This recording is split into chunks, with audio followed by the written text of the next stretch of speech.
Hi friends, Netflix లో release అయిన Frankenstein cinema Telugu dubbing లో రిలీజ్ అయింది. ఈ సినిమా ఎలా ఉందో ఇప్పుడు చూద్దాం. ఓ ధనవంతుడు వైద్యుడైన ఫ్రాంకెన్స్టైన్ కి ఇద్దరు కొడుకులు ఉంటారు. అందులో విక్టర్ ఫ్రాంకెన్స్టైన్ తండ్రిలాగే వైద్యుడు అవుతాడు. అతను చనిపోయిన వ్యక్తి శరీర భాగాలతో తిరిగి ఓ మనిషికి ప్రాణం పోస్తాడు. అలా సృష్టించబడిన వాడు మెల్లిమెల్లిగా మాటలు నేర్చుకొని మనిషిలా బతకడానికి ప్రయత్నిస్తున్న సమయంలో అతనికి ప్రేమ అవసరం అవుతుంది.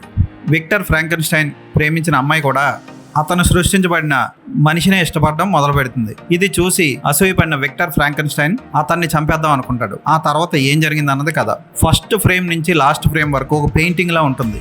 వావ్ అనిపించే కలర్స్. హెచ్డీలో ఈ సినిమా చూడండి. అల్ట్రా హెచ్డీలో అయితే మైండ్ బ్లాక్ అయిపోతుంది. అద్దిరిపోతుంది సినిమా.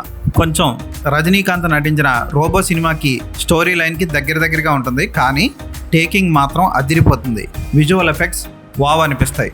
మంచులో కూరుకుపోయిన పడవ, తోడేళ్లతో ఫైట్ చేసే క్రీచర్, ఆ కాలం నాటి కోటలు, గుర్రబళ్ళు, అదిరిపోతుంది సినిమా.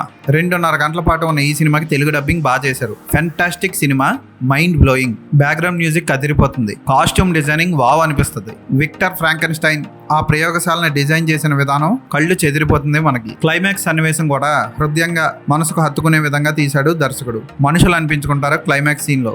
1-2 చోట్ల కొంచెం అసభ్యకర సన్నివేశాలు ఉన్నా అవి ఎక్కువసేపు ఉండవు. అయినా సరే ఈ సినిమాని పిల్లలతో కలిసి చూడలేరు. మనిషి కాళ్ళు కట్ చేయడాలు, పేగులు తీయడాలు, కండ తీయడాలు లాంటివి కొన్ని షార్ట్స్ ఉంటాయి. విఎఫ్ఎక్స్ వర్క్ అదిరిపోయిందని చెప్పొచ్చు. విక్టర్ ఫ్రాంకెన్స్టైన్ సృష్టించిన వ్యక్తి అమరుడిగా బతకడం, ఎన్ని దెబ్బలు తగిలినా, ఎన్ని బుల్లెట్లు తగినా అతను లేచి రావడం వంటివి ఆకట్టుకుంటాయి. ఆ గాయాలు మానే సన్నివేశాల్లో విఎఫ్ఎక్స్ టాప్ అని చెప్పొచ్చు. పడవ మీద విక్టర్ కోసం అతను సృష్టించిన మనిషి వచ్చి విధ్వంసం చేసే పోరాట సన్నివేశం భలే చిత్రీకరించారు. అద్భుతమైన సినిమా ఇది. ఈ సినిమా అంతా చూసిన తర్వాత దేవుడు సృష్టించిన మనిషి తన మనసును కంట్రోల్ చేసుకోలేడు, మనిషిచే సృష్టించిన మనిషి తన మనసును కంట్రోల్ చేసుకోగలడు అని చూపిస్తాడు క్లైమాక్స్ లో. ఈ సినిమాని 2 ముక్కలుగా చెప్పడం జరిగింది. 1 Victor flashback, 2 creature flashback. అంటే విక్టర్ సృష్టించిన మనిషి ఫ్లాష్ బ్యాక్. 2 బాగుంటాయి. ఆ ఫ్లాష్ బ్యాక్ లో పుస్తకాలు చదవడం లాంటివి ఆకట్టుకుంటాయి. తప్పకుండా చూడండి, మిస్ కాకండి. ఈ సినిమాకి నేను ఇచ్చే రేటింగ్ 4/5.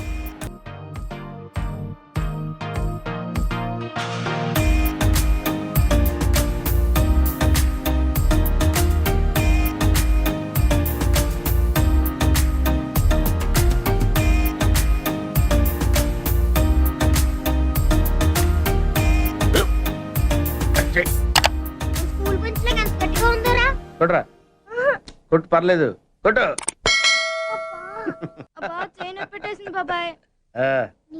ఏంటి నువ్వు కొడతావా? కమా బీట్ మీ యార్. వాణ్ణి నేను కొట్టడం లేదమ్మా, వాణ్ణే నన్ను కొట్టమంటున్నాను. నువ్వేం కంగారు పడక్కర్లేదు. అడుగుతావేంటి?